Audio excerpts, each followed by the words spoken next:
Comrades, I greet you on behalf of the Guyana Agricultural and General Workers Union as we once again observe Labor Day.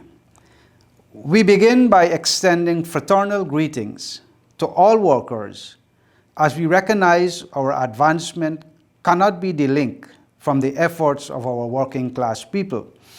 We hold that workers are the fulcrum of development and their efforts should not be underscored. This Red Letter Day of the working class was birthed in the struggle of Chicago of 1886, when thousands of workers marched calling for an 8-hour workday. For their justifiable struggle, those workers faced police brutalities, hails of bullets, and even the gallows for their main leaders. The harshness steeled the workers into further action that realized the call of Chicago 1886. That struggle left an indelible mark and led to workers' leaders in 1887 resolving that May 1st be deemed International Workers' Day. In Guyana, Labor Day celebrations began during the 1930s under the leadership of Hubert Nathaniel Critchlow and his British Guyana Labour Union. And in 1958, May 1st was declared a national holiday by the then Minister of Labour, Janet Jagan. Since that time, workers in Guyana have celebrated this day with marches throughout the streets of Georgetown and elsewhere, along with rallies addressed mainly by union leaders and others. Those usual celebrations are, like this year, like last year, constrained as Guyana and the world contend with the coronavirus pandemic. Indeed, the pandemic had an enormous toll. Here in Guyana, some 11,000 persons have been affected, and nearly 300 persons have lost their battle. The troubling statistics should be a wake-up call to all of us. Though we recognize many Guyanese have adhered to the COVID-19 protocols and received their vaccinations, there are some Guyanese who continue to put themselves and others at risk. We have seen the immense toll the pandemic has taken, and we all must play our role. On this Labor Day, the GAWU again encourages all eligible Guyanese to be vaccinated. We take this opportunity to hail the contributions of our frontline workers, particularly those in the health field. The local situation. We recognize too, several issues continue to affect our well-being that require our unstinted attention. Crime remains a perennial issue which affects many persons in its several manifestations. Most worrying are the extreme ends. Criminal elements have descended as they perpetuate their nefarious deeds. Indeed, our law enforcement officials need to be more proactive, and there is need for a comprehensive plan to develop to meaningfully address the scourge in our society. We remain concerned too over the recklessness on our roadways and road fatalities in our countries. Undoubtedly, to some extent, these occurrences are linked to the irresponsibility of our road users. Many concerns have been leveled at public transportation operators. Indeed, admittedly, there are some who, it appears, have scant regard for the rules and lives. The wanton danger those careless few put passengers and others cannot be ignored. Similarly, their contempt for the traveling public must not be overlooked. It is certainly time for stronger actions to be taken against road users who threaten the lives of others. We cannot afford to lose more of our people in this way. On this Labor Day too, we are disturbed by the efforts of those who seek to drive a wedge between our people.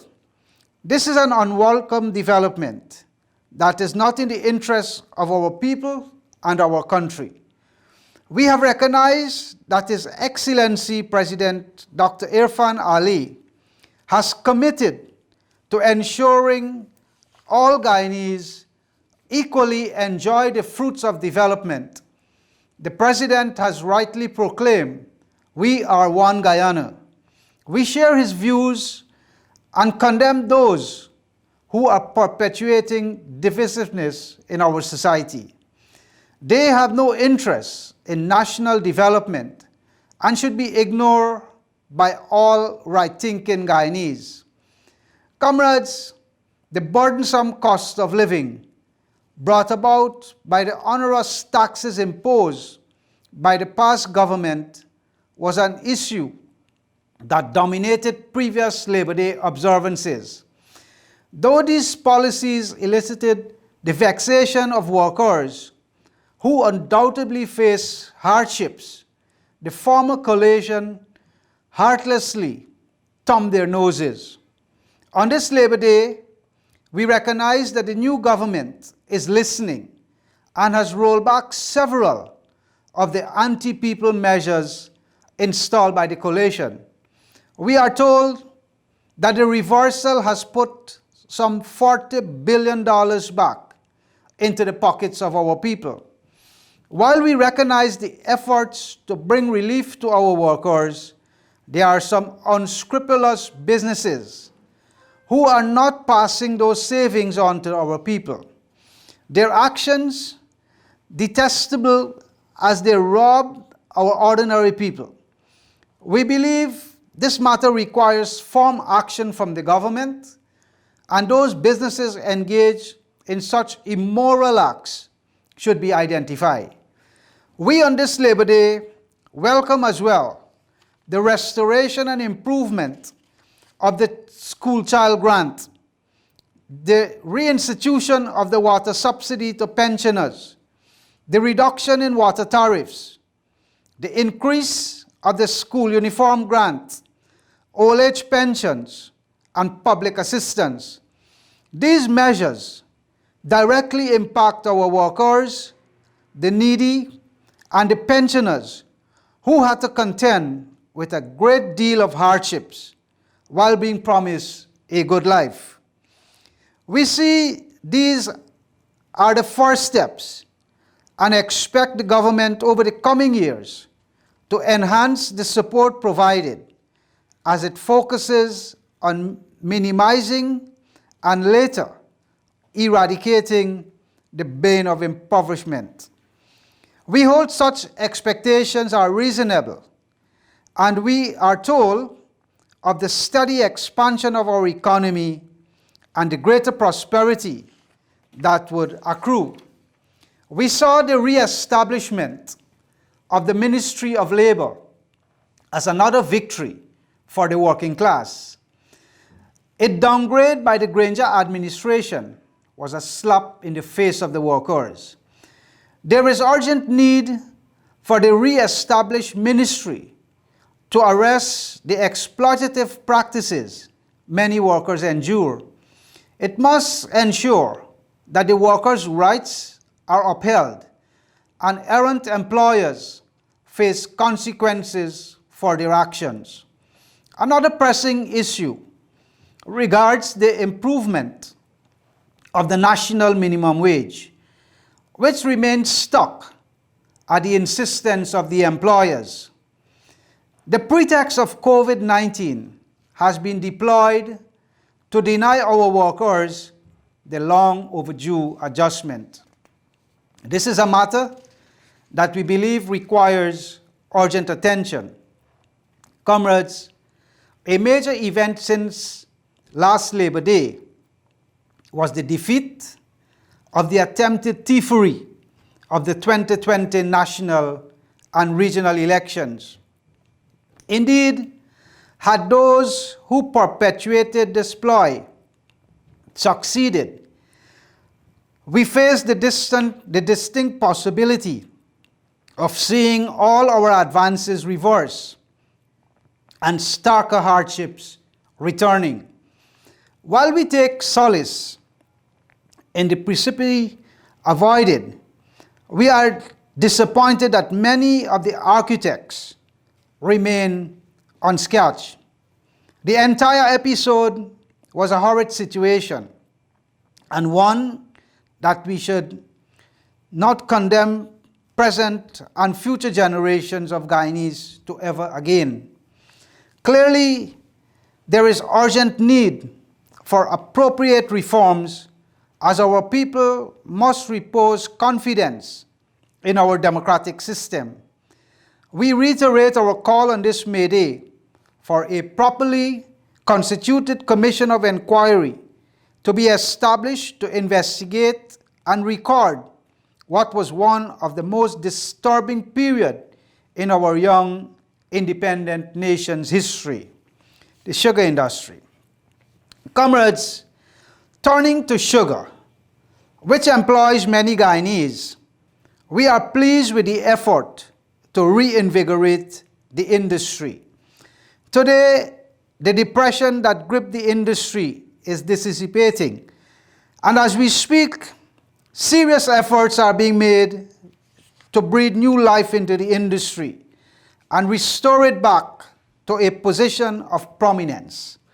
For the tens of thousands who depend on the industry, this is welcome news, especially for the many who were affected when estates were callously closed without any regard to the socio-economic upheaval that would emerge. We have learned that the industry is seeking to reposition itself to produce higher priced packaged and bagged sugar. This is a position long advanced by GAWU, but was ignored by the former government.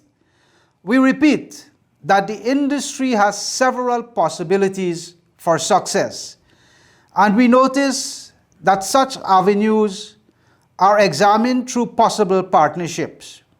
This too is long overdue, but goes to demonstrate in our view that the coalition never really sought to protect the industry.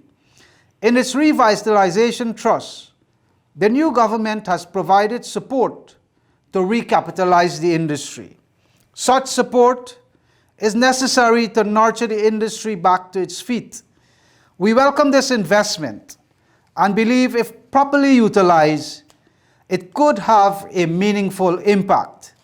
The GAWU holds too that there is need for appropriate investment in the workforce as well. A motivated workforce is key to the industry's success, and the role of the workers should not be ignored. The oil sector. Comrades, on this Labor Day, we are told that our country is poised for takeoff as our stature as an oil-producing nation grows.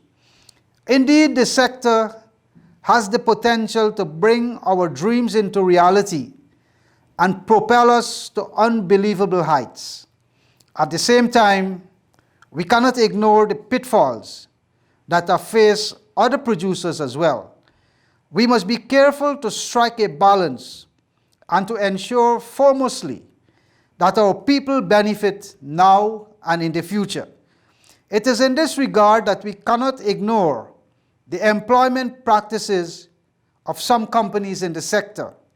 From what we have seen, we believe our workers have been being shortchanged, and there is an urgent need to address the several gaps. There is also need to ensure that we get a bigger slice of the pie from the sector. We recognize that the new government has committed itself to addressing several of the shortcomings identified in future agreements. We notice too significant debate regarding the gas to shore project, which has transformative possibilities. On this matter, previous studies have attested to the potential benefits, but we hold that all relevant studies should be pursued. We must ensure the next generations of Guyanese can indeed harness the potentials and benefits. International situation. Comrades, Labor Day, as we know, a day when we raise high the banner of solidarity of international working class. We are part of this world movement. As generations of workers before us have done in our country, the working class of the world have also written selflessly glorious and inspiring chapters of struggle that impacted positively on our lives and influenced profound socio-economic changes in their respective societies. In our day, we are witnessing new challenges leveled at those who historically thrived on wars, conflicts, oppression, and exploitation. These ruling forces and their agencies and their puppets, despite their use of new methods and intrigues against the people, are unable to suppress their reinvigorated struggles, erupted on all continents, or to still the people's voice that demand an end to injustice and are calling for world peace, deepening of democracy, end to poverty, respect for countries' sovereignty, and consistent and focused efforts to address climate change, which is reaching a critical level. We express in the strongest terms our sincere solidarity to all the peoples, especially the working class, who are engaged in one way or another in this fight today for these causes. We hasten to add that while we support these struggles, we must also do our share to bring about an order that places people before profits and a world order based on peace, humane relations, and steady progress. Conclusion. Comrades, on this Labor Day 2021, as workers, let us recognize that we need to be more assertive in demanding our rights and insist that we be involved in the decision-making process that impact our lives. We must speak up and speak out for democracy and justice. Today's conditions do not call for complacency, but for greater activism. The spirit of Chicago 1886, as well as our own rich legacy, should serve to inspire us today. Let us remember these insightful words to the world workers. I quote, "Workers unite. You have nothing to lose but your chains. You have a world to win." Finally, comrades, on behalf of the GAWU, I take this opportunity to extend our solidarity to the people of St. Vincent. And here I wish once more to wish all working people well on 2021 Labor Day. Labor Day greetings to all working people, indeed, and to all citizens of Guyana. Long live Labor Day 2021. Thank you very much.